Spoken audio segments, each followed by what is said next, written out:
Hello student, हमको दिए गए परिपथ में कुल प्रतिरोध निकालना है। क्लियर। हमको दिए गए परिपथ में कुल प्रतिरोध निकालना है। तो हम यहाँ पर देख पा रहे हैं परिपथ मेरा क्या है, ए से बी तक है और इसमें दिए गया प्रतिरोध 2 ओम, 4 ओम, 6 ओम और 17 ओम तथा 7 ओम है।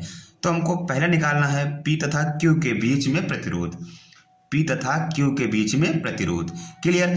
तो हम यहाँ पर देख पा रहे हैं P और Q में धारा I बह रही है और यहाँ पर एक ही धारा से लगातार 3 प्रतिरोध जुड़े हुए हैं। इसका मतलब है कि ये प्रतिरोध हमारे किस में होंगे, श्रेणी में होंगे। क्लियर। तब P और Q के बीच में प्रतिरोध, तब P और Q के बीच, तब P और Q के बीच प्रतिरोध। क्लियर।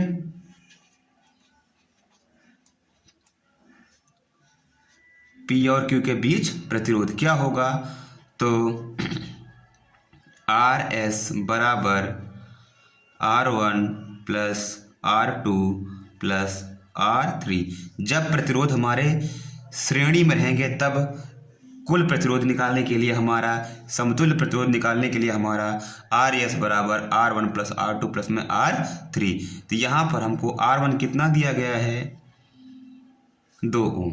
क्लियर। कितना दिया गया है, 2 ओम।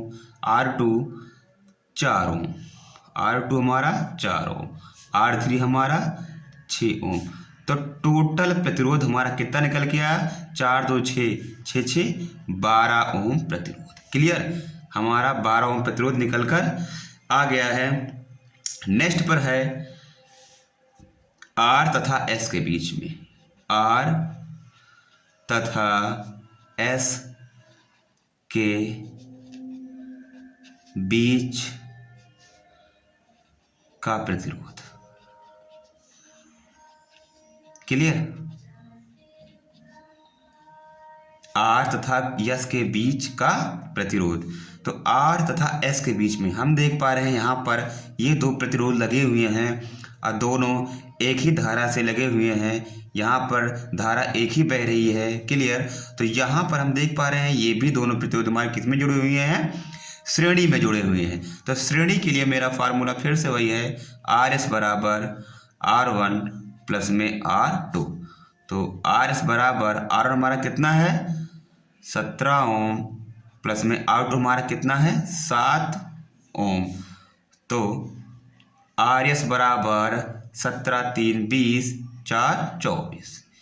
यहाँ पर 24 ओम उत्पन्न होगा हमारा प्रतिरोध। क्लियर। किसके बीच में, R और S के बीच में। अब हमको निकालना है A और B के बीच में कुल प्रतिरोध। क्लियर। A और B के बीच में कुल प्रतिरोध।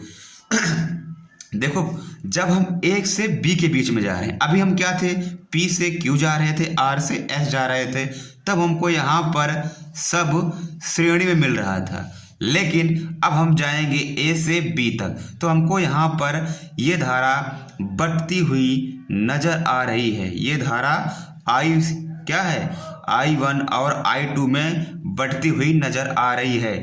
इसलिए यहाँ पर ये समांतर में होंगे। ये आपस में प्रतिरोध किस में होंगे, ये समांतर में होंगे। ये वाला प्रतिरोध और ये वाला प्रतिरोध आपस में कैसे जुड़ा हुआ है, समांतर पे जुड़ा हुआ है। क्लियर। तब यहाँ पर लिखेंगे A तथा B के बीच का प्रतिरोध,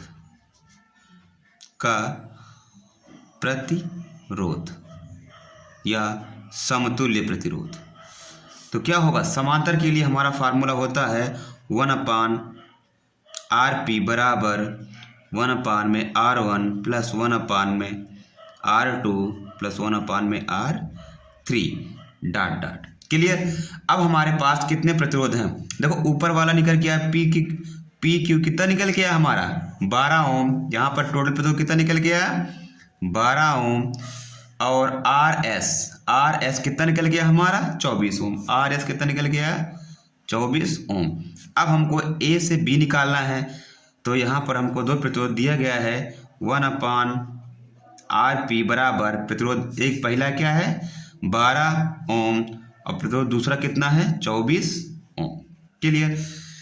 अब क्या करेंगे, अब दोनों का लेंगे एलसीएम। क्लियर। एलसीएम लेंगे, एलसीएम लेने के बाद क्लियर यहाँ पर आया 2, यहाँ पर आया 1। अब टोटल एलसीएम दोनों कितना आया यहाँ पर 24 लिख देंगे, 2 1 3 यानी 1/RP बराबर 3/24। अब काट देंगे, 1 में कितना आया 8। तब हम लिख सकते हैं RP बराबर 8 ओम प्रतिरोध। क्लियर। ए और बी के बीच हमको कितना प्रतिरोध प्राप्त हुआ, ए और बी के बीच, तो ए और बी के बीच हमको कितना प्रतिरोध प्राप्त हुआ 8 ओम।